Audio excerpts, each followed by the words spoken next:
In the year 2257, humans have settled on an Earth-like planet called New World. A young man, Todd, is walking his dog, and seems to communicate with him via his thoughts, which manifest around his head like a colorful smoke. His dog barks and reacts to the manifestation. As he is walking back toward the settlement where he lives, Todd is approached by a man on a horse that happens to be he thinks it birds to control his noise, and birds appear around his head, but he loses control over it, wondering why the preacher is there at all since no one really goes to church anymore. He hears Todd's noise prompting him to walk back and to confront him. He tells him not to hide his noise, because he knows his truth, that he is an orphan behaving weakly like a woman. Todd has never seen a woman though, since all the women from the New World are gone. The preacher walks up in front of him floating verses from the Bible, leaving the boy and his dog behind. The dinner together, chatting about how his day went. He tries to hide the fact that he spoke to the mayor of their settlement, but his noise betrays him as it manifests Mayor Prentice complimenting him on the clever way he had used his noise earlier that day. It's Todd moment. Back at the settlement, the girl and mayor have a conversation in which she learns that the noise is something only men have. He also tells her what had happened to all the women from their colony, that the native species of the planet called the spackle had slaughtered them all a long time ago during a war with the humans. In their conversation, she reveals that there is a ship that will be coming for her. The mayor wants to know where it will land, but she deflects his question.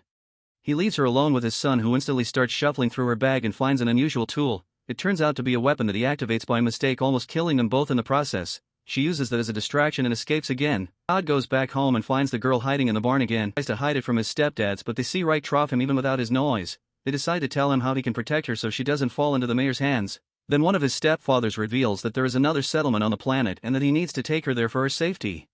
The two of them start connecting and learning things about each other along the way. She tells him that she had never felt rain on her skin. Viola was born on the colonizing ship. Her parents were also born there and died there as well. Todd tells her that he had lost his mother too when he was a baby.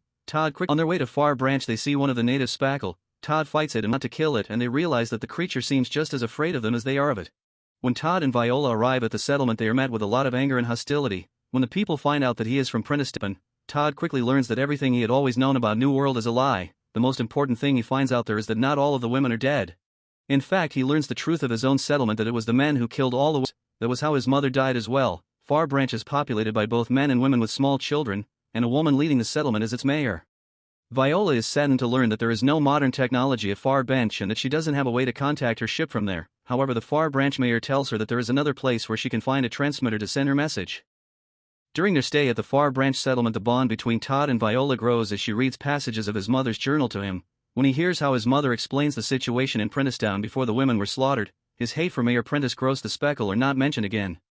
Meanwhile, Mayor Prentice and his men are getting closer to Far Branch. He and the preacher don't seem to be on the same page about what they should do with the girl when they find her. The preacher simply wants to kill her in the name of his god, but Prentice needs her to give him the information that he is after, so he could ambush the ship and take it over. Once they arrive at the settlement and corner Todd and Viola, Todd's stepfather Ben helps them to create a diversion. He projects a copy of Viola with his noise and manages to fool the mayor just long enough. Todd fights Mayor and tries to kill him with the knife that he gave him. Instead, after a grueling battle in which he receives a horrible wound, he uses the power of his noise to finally conquer the mayor. Using the mayor's technique to control the noise, he creates a circle of women around him. They are the women of Princeton he had slaughtered, including Todd's mother. He disorients Mayor. Todd wakes up inside the ship disoriented and confused. Viola is there waiting for him to regain consciousness. His noise reveals how happy he is that she is there. He finds out that she is actually part of the second wave of settlers and that she will stay on the planet with him. Is she going to kiss me? He wonders. Subscribe and turn on notifications so you can watch more videos like this. Thanks for watching.